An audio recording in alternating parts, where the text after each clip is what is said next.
Hello बच्चों, आइए प्रश्न को देखते हैं। तो प्रश्न में दिया है हाइड्रोजन अर्थव्यवस्था क्या होती है, संक्षिप्त में समझाइए। आइए मुख्य अवधारणा की चर्चा करते हैं।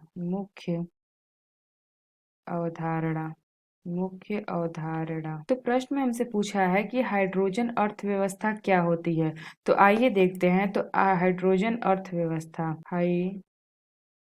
हाइड्रोजन अर्थव्यवस्था, इसको हम हाइड्रोजन अर्थव्यवस्था को हम और क्या कह सकते हैं?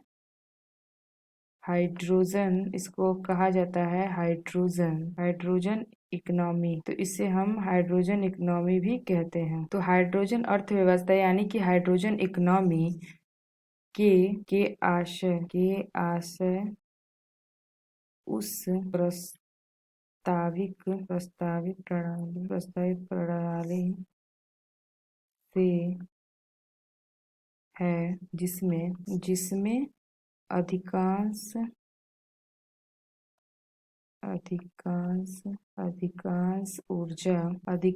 ऊर्जा या और हाइड्रोजन से प्राप्त होगी। हाइड्रोजन इकोनॉमी नामक शब्द का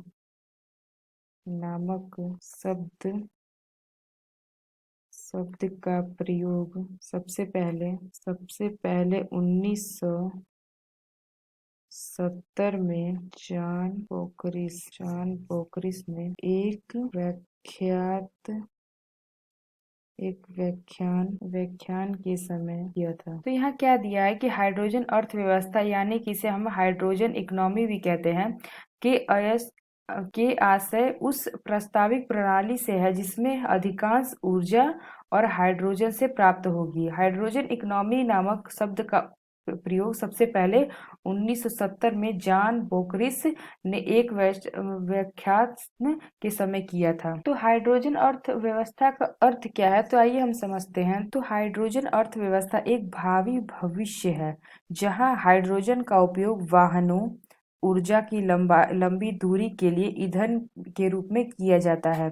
हाइड्रोजन अर्थव्यवस्था का उपयोग करने के लिए विभिन्न मार्ग या हाइड्रोजन उत्पादन, भंडारण या परिवहन और उसके उपयोग में निहित है।